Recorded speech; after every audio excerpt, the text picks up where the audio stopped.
Hello.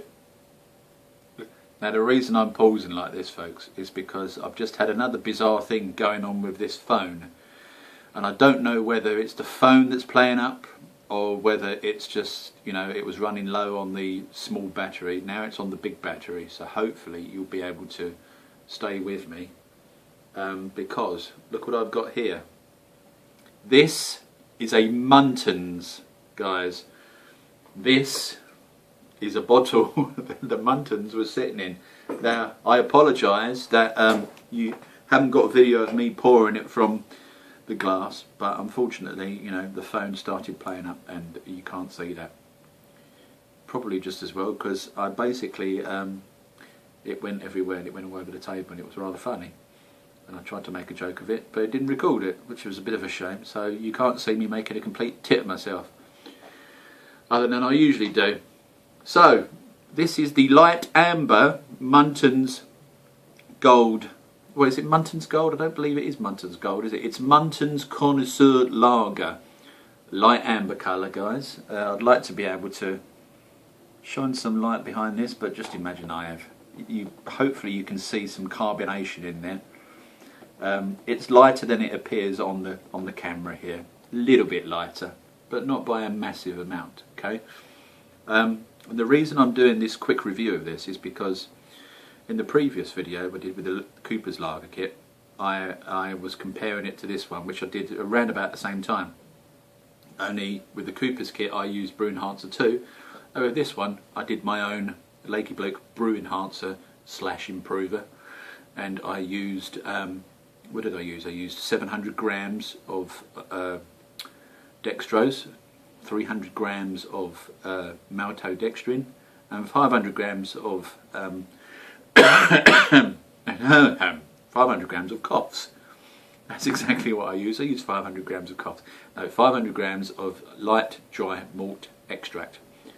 So it smells like malt.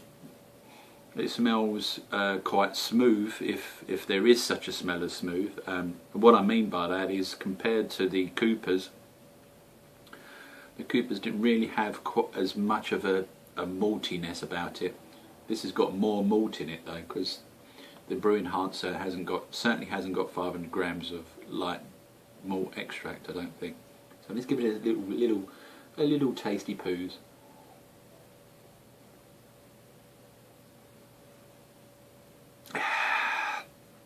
Really smooth. Now let me put this there so you can see it to the side. This is called depth perspective. How close am I to the camera, guys? Now, what can I say about this pint? It's actually really nice. When I say really nice, as a cider drinker, what I mean is I can drink it and I don't go, ugh. Now some lagers aren't very nice. Although they call this a lager, you don't brew this at 15 degrees like you would do a normal lager. So it's not technically a lager really. But, you know, they get away with calling it a lager. I mean, these kit things, you know, you can get away with pretty much anything really, can't you? And the ones that you know, they label as lagers I'll usually have a mixture of an ale and a lager yeast in there, and I'm sure this is exactly the same as any other kit, in that it has a mixture of the lager and ale yeast. But it's nice, guys. There's nothing wrong with it at all. In fact, I would recommend you giving it a go.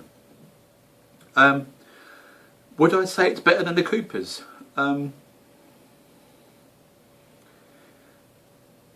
It's difficult to say, because unless I do a Muntons lager and a Cooper's lager with no additional malt or maltodextrin or any other crap that you would want to throw in, or any hops or anything like that, you can't really compare one to the other.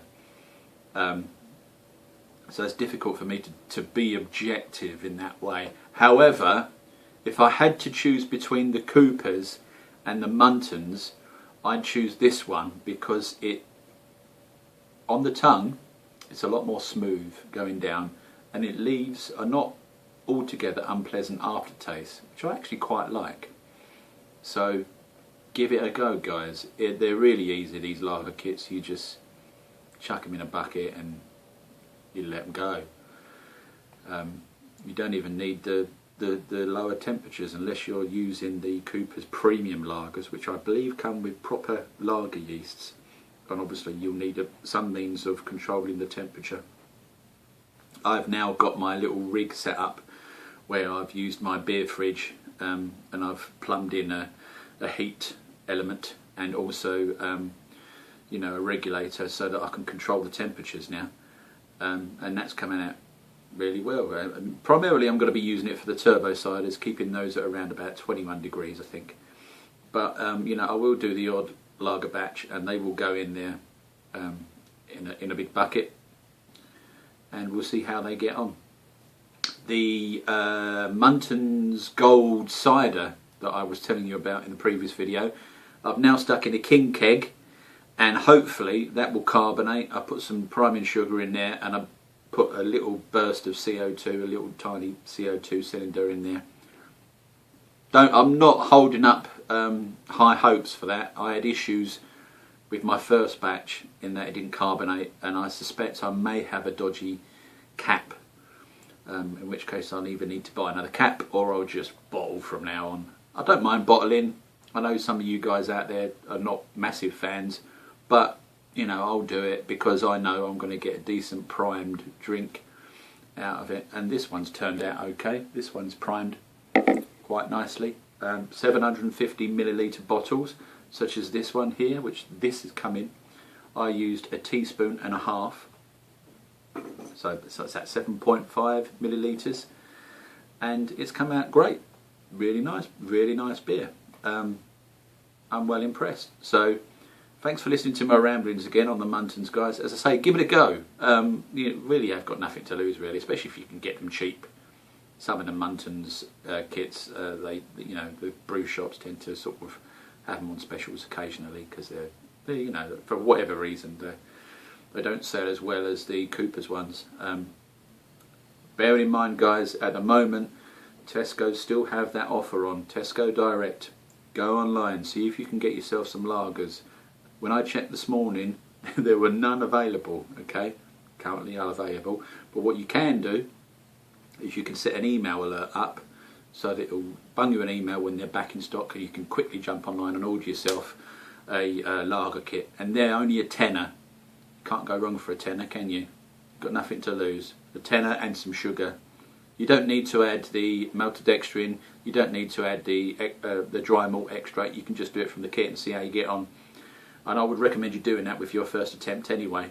So, alright, I say that, I didn't. But then I can't compare this one with one that, you know, I've not put any extras in now, can I? And that's the problem, is I can't say whether it's nice and smooth because of the stuff I've added, or whether, excuse me for coughing there, guys, I'm still getting over this cold, or whether it would have been that nice without the additional stuff that I threw in anyway. Difficult to say. At this point, I want to shout out to Uncle Jonah, because he was going on about his bottle opener. Look what I've got here. This is my topless mermaid. I've had this for about, oh God, I must have had this for about 10 years now. Someone bought it for me for a birthday present about 10 years ago, and this has been lying around in the kitchen, and I found it this morning. And unfortunately, I don't cap any of my beers. I tend to use pets and, you know, the flip top types, but I intend to do so at some point soon. But I just thought I'd do a shout out to Uncle Jonah with the naked mermaid, because she's a gorgeous looking thing. Look at, who wouldn't want to open a bottle with her? Look at that, she's lovely. Anyway, happy Homebrew Wednesday, guys. This Wednesday we've got 2 turbo ciders coming. Both of them are going to be strawberry. One is made from strawberry syrup. They're still fermenting. Over a week later, it's still fermenting, that one. It's going like the clappers still, so needs a few more days. The other one, I'll just leave you to watch the video to see what went into that one. And hopefully you'll enjoy it as much as I made the video and the drink. You probably won't. Who cares? Happy Homebrew Wednesday, guys. Oh, one other thing before I go.